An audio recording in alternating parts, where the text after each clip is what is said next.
Assalamualaikum warahmatullahi wabarakatuh. Perkenalkan, nama saya Pirna Lestiani, NIM C208829003, Prodi S1 Sastra Tasik. Nah, kembali lagi saya untuk akan membacakan atau mempresentasikan materi kali ini tuh Islam dan masalah harta dan jabatan. Nah, ada beberapa poin yang terdapat di sini, yaitu pengertian harta. Yang kedua, pandangan Islam mengenai harta. Yang ketiga, ada harta dan jabatan sebagai amanah dan karunia Allah. Yang keempat, kewajiban mencari nafkah. Yang kelima, ada sikap terhadap harta dan jabatan. Lalu yang terakhir itu ada pendayagunaan harta dan jabatan di jalan Allah. Nah, langsung saja ya, mungkin untuk poin yang pertama itu pengertian harta. Nah, harta dalam bahasa Arab itu artinya al-mal, atau yang berarti condong atau cenderung atau miring. Nah, al-amal juga itu berarti sebagai segala sesuatu yang menyenangkan manusia itu, dan mereka pelihara itu baik dalam bentuk materi maupun manfaat. Nah, harta itu merupakan salah satu keperluan pokok ya manusia dalam menjalani setiap aspek kehidupannya itu di dunia ini. Nah, selain itu harta juga merupakan perhiasan kehidupan dunia itu sebagai atau juga sebagai cobaan atau fitnah gitu, atau sarana untuk memenuhi kesenangan dan atau untuk menghimpun gitu bekal bagi kehidupan akhirat. Nah, fungsi harta itu untuk menopang kehidupan manusia, karena tanpa harta itu kehidupan manusia ya mungkin tidak akan tegak, ya mungkin saja gitu ya. Nah, kalau menurut bahasa, jabatan itu artinya suatu yang dipegang atau suatu tugas yang diemban gitu kepadanya. Semua orang gitu yang punya tugas tertentu, kedudukannya tertentu itu atau terhormat gitu dalam setiap lembaga atau institusi lazim disebut orang yang punya jabatan. Nah, yang kedua itu di sini ada pandangan Islam mengenai harta. Nah, pandangan Islam mengenai harta itu diuraikan sebagai berikut ya. Ada beberapa poin. Yang pertama itu pemilik mutlak terhadap segala sesuatu yang ada di muka bumi. Ini ada Allah Subhanahu wa taala. Nah, kepemilikan oleh manusia itu bersifat relatif itu dan sebatas untuk melaksanakan amanah atau mengelola dan memanfaatkan sesuai dengan ketentuannya itu. Itu terdapat dalam surat Quran surat Al-Hadid ayat 7 gitu. Nah, dalam sebuah hadis juga disebutkan yaitu hadis riwayat Abu Daud, Rasulullah SAW bersabda gitu. Seorang pada hari akhir nanti akan ditanyakan tentang 4 hal gitu. Usianya, untuk apa dihabiskannya, jasmaninya, untuk apa dipergunakannya, hartanya dari mana didapatkan dan untuk apa dipergunakan, lalu serta ilmunya itu untuk apa dipergunakan.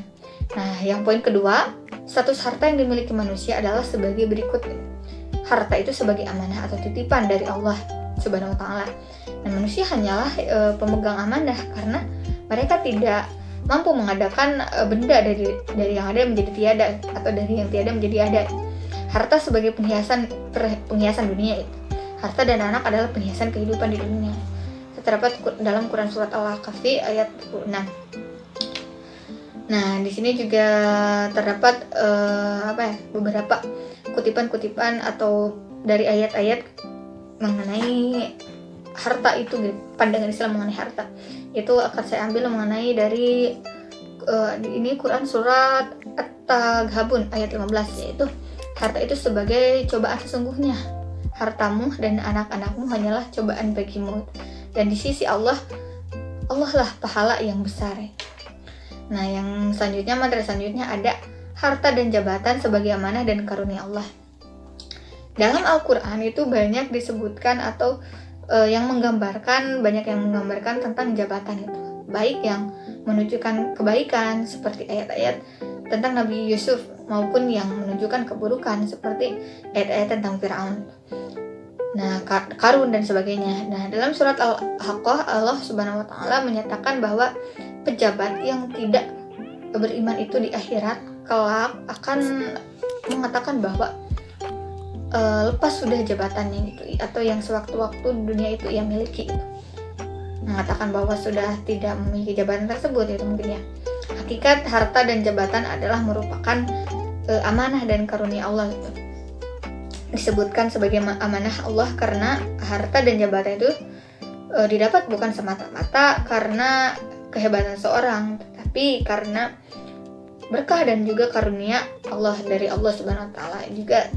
Dan juga sejatinya bukan dimaksudkan untuk kesenangan pribadi gitu, tapi untuk kemaslahatan atau untuk pokoknya untuk dan untuk bermanfaat untuk orang lain gitu.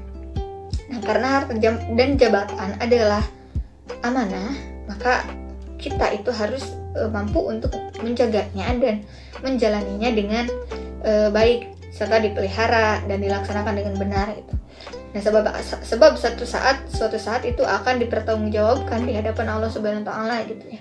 Itu sebabnya dalam Al-Qur'an dan hadis selalu mengingatkan bahwa harta itu juga merupakan cobaan atau fitnah. Seperti firman Allah gitu dalam surat Al-Anfal. Nah, poin selanjutnya ada kewajiban mencari nafkah. Nah, di sini pemikiran harta itu dapat dilakukan melalui usaha atau amal ya, atau mata pencaharian atau ma'isyah. Nah, yang halal itu ya dan sesuai dengan aturannya. Nah, sesungguhnya Allah itu mencintai hamba yang bekerja keras. Barang siapa yang bekerja keras mencari nafkah yang halal untuk keluarganya, maka sama dengan mujahid di jalan Allah. Hadis riwayat Ahmad.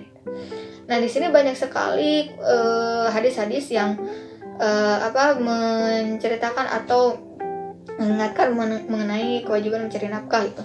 Di antaranya di sini ada dari hadis riwayat Tabrani itu menyebutkan jika telah melakukan sholat subuh janganlah kalian tidur, maka kalian tidak akan sempat mencari rezeki. Lalu ada mencari rezeki yang halal adalah wajib setelah kewajiban yang lain, hadis riwayat Tabrani. Dan beberapa hadis lainnya menjelaskan mengenai kewajiban dalam mencari nafkah. Nah, langsung ke materi yang selanjutnya ada sikap terhadap harta dan jabatan. Nah, disebabkan harta dan jabatan itu adalah merupakan amanah dari Allah Subhanahu wa taala, maka kita harus bersikap hati-hati terhadapnya. Bila terdapat terhadap harta kita wajib berupaya untuk berusaha mencarinya ya, karena harta merupakan kebutuhan kita sebagai bagian dari modal hidup. Namun bukan demikian hanya tentang jabatan. Jabatan itu merupakan amanah. Oleh karena itu kita tidak harus ambisius untuk memperolehnya. Allah menyuruh menikmati hasil usaha dari kepentingan hidup di dunia. Namun juga dalam memanfaatkan hasil usaha itu ada beberapa hal yang dilarang untuk dilakukan oleh setiap muslim. Itu diantaranya ada israf. Israf itu yaitu melebih-lebihkan dan juga memanfaatkan harta meskipun kepentingannya sendiri gitu ya.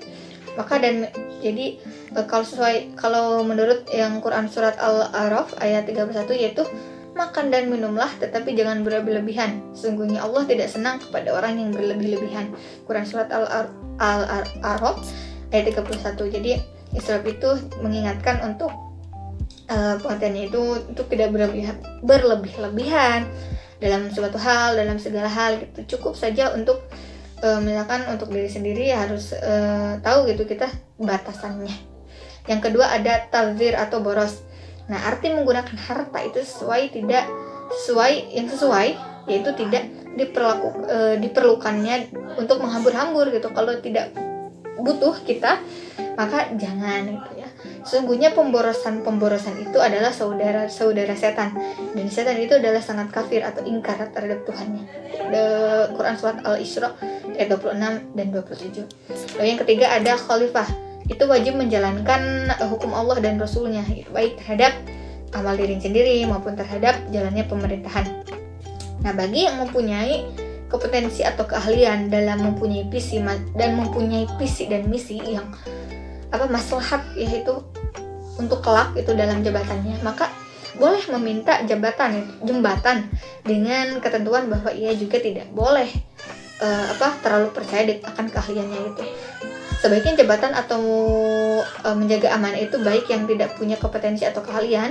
Allah itu disebutkan sebagai perilaku zalim dan bodoh ya, bagi yang tidak mempunyai kompetensi atau keahlian gitu.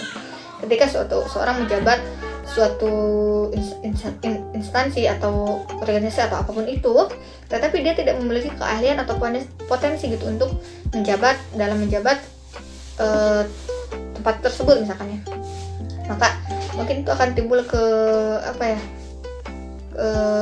keburukan untuk nantinya atau apapun itu ya, kita tidak tahu gitu. Tapi menurut di sini yang apabila yang tidak memiliki potensi itu Allah disebutkan sebagai perilaku zalim dan juga bodoh.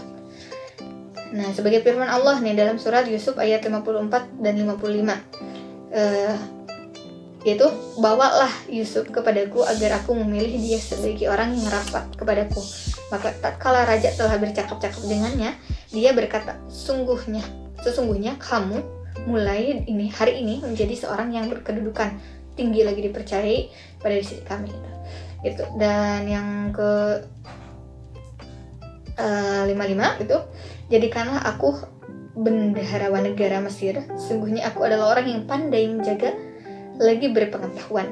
Jadi bisa kita simpulkan dalam ayat tersebut Nabi Yusuf atau beliau memiliki potensi gitu dalam ketika dia mengajukan ingin menjabat suatu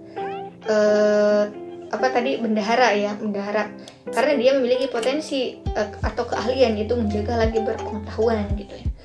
Nah, sesungguhnya disebutkan juga dalam surat Al-Ahzab ayat 72, yaitu sungguhnya kami itu telah mengemukakan amanat kepada langit dan bumi dan gunung-gunung, maka semuanya enggan untuk memikul amanat itu, dan mereka khawatir akan mengkhianatinya, dan dipikulah amanat itu oleh manusia. Sungguhnya manusia itu amat zalim dan bodoh. Nah, mungkin sekian di poin itu. Nah, untuk selanjutnya poin terakhir, pendayagunaan harta dan jabatan di jalan Allah.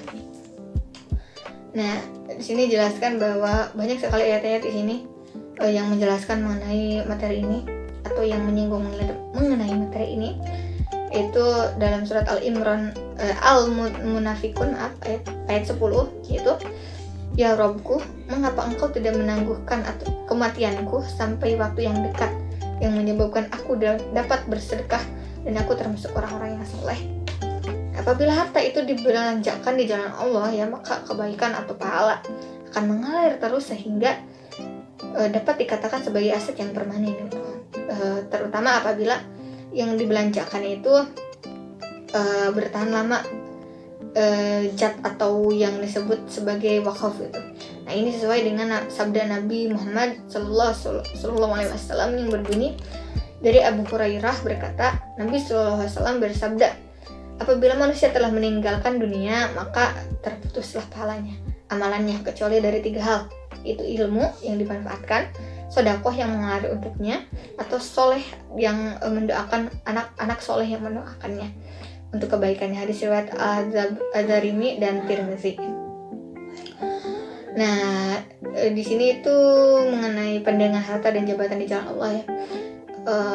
Harta dan jabatan itu senantiasa ya memang hanya titipan dari Allah Subhanahu wa taala. Nah, kemudian semuanya balik lagi kepada diri kita, bagaimana kita caranya kita memanfaatkan harta dan jabatan tersebut dengan sebaik-baiknya. Jangan harus adil, jujur dalam mengemban amanah gitu.